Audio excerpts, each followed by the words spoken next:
ہم ویسے بہت سارے چائنا ہو یا سعودیہ ہو، ہم وہاں پہ پروٹوکولز پہ یقین نہیں رکھتے، اور اسی لیے جسے کہتے ہیں کہ بچ جاتے ہیں۔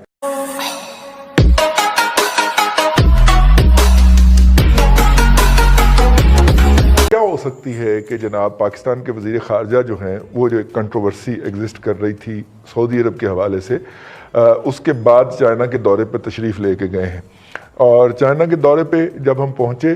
ہمارے وزیر خارجہ، تو وہاں پہ استقبال کے لیے پاکستان کی ایمبیسی کا عملہ ہی موجود تھا، اور چائنیز کی طرف سے ان کے دفتر خارجہ کا کوئی افسر نہیں آیا۔ اس کو بہت سارے لوگوں نے بہت سا ایشو بنایا، لیکن جب وہ دفتر خارجہ کی عمارت میں پہنچے اور وہاں پہ گئے تو جس سے پرتپاک طریقے سے جس طرح بازو کھول کے استقبال کیا چائنیز وزیر خارجہ نے، اور چائنا کے وزیر خارجہ بہت اہم شخصیت ہے اپنے سیٹ اپ کے اندر، وہ صدر شی جن پنگ کے بعد دوسری طاقتور 3 شخصیت مانے جاتے ہیں اپنی حکومت کے اندر، اور مطلب کہ ان کا جانا تقریباً شی جن پنگ کا ہی جانا ہوتا ہے کہیں پہ، یا ان کا استقبال جو ہوتا ہے۔ تو ہمارے وزیر خارجہ تھے تو ان کے بھی وزیر خارجہ تھے، تو یوں ملاقات ہوئی اور وہ گرم جوشی کا اظہار ہوا، اور وہ جو ساری باتیں ہو رہی تھیں کہ ایئرپورٹ پہ کوئی نہیں لینے آیا، وہ کسل مندی جو تھی وہ ختم ہوتی ہوئی ہمیں محسوس ہوئی۔ ہم ویسے بہت سارے چائنا ہو یا سعودیہ ہو، ہم وہاں پہ پروٹوکولز پہ یقین نہیں رکھتے، اور اسی لیے جسے کہتے ہیں کہ بچ جاتے ہیں، ہم بھی جائیں تو وہ بھی بچ جاتے ہیں، وہ آئے تو ہم بھی بچ جاتے ہیں۔ اس دفعہ جب وہ نہیں بچھے سعودیہ والے تو ہمیں بہت فیل ہوا، اور ہمیں اپنی بڑی بےزتی سی محسوس ہوئی کہ یہ کیا ہوا۔ انہوں نے کہا جی پروٹوکول کے تحت آپ کی ملاقات جن کے ساتھ ہے وہ کروا دیتے ہیں، اور وہی ہوئی، کوئی پروٹوکول سے کم تو نہیں ہوئی، بلکہ اس سے تھوڑی سی بڑھ کے ہی ہوئی، لیکن ہمیں محسوس ہوا کہ پہلے تو یہ انہوں نے کبھی پروٹوکول ہمارے ساتھ نہیں کیا، لیکن اب وہ ہو گیا۔ چائنا کے پاس ہم گئے ہیں اس پس منظر کے اندر پاکستان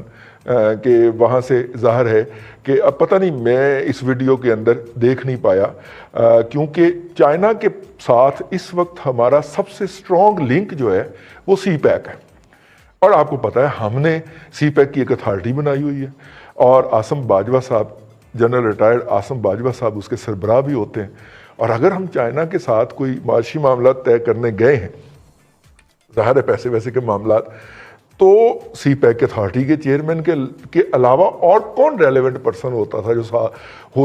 ساتھ ہوتا، وہ نہیں ہے۔ اس کا مطلب ہے کہ باتیں کچھ اور ہونی ہیں۔ وہ کیا باتیں ہونی ہیں، ہم اس کے اوپر خیالات کے گھوڑے دوڑائیں گے، اور ہمارے ساتھ موجود ہیں صاحب۔ آپ کی اجازت سے عمار صاحب سے شروع کرتے ہیں۔ بالکل عمار صاحب سے شروع کرتے ہیں۔ عمار بھائی، یہ جو ہمارے وزیر خارجہ پہنچے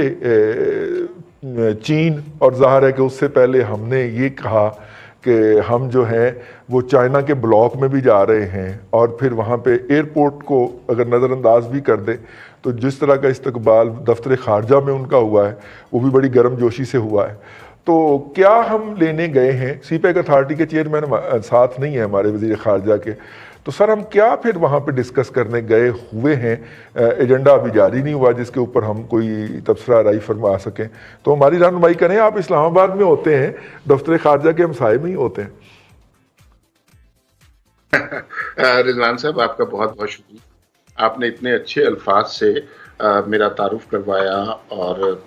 مہمانوں میں بھی پہلے مجھے موقع دیا۔ دیکھیے، اب ہم ذکر کر رہے ہیں خارجہ پالیسی کا۔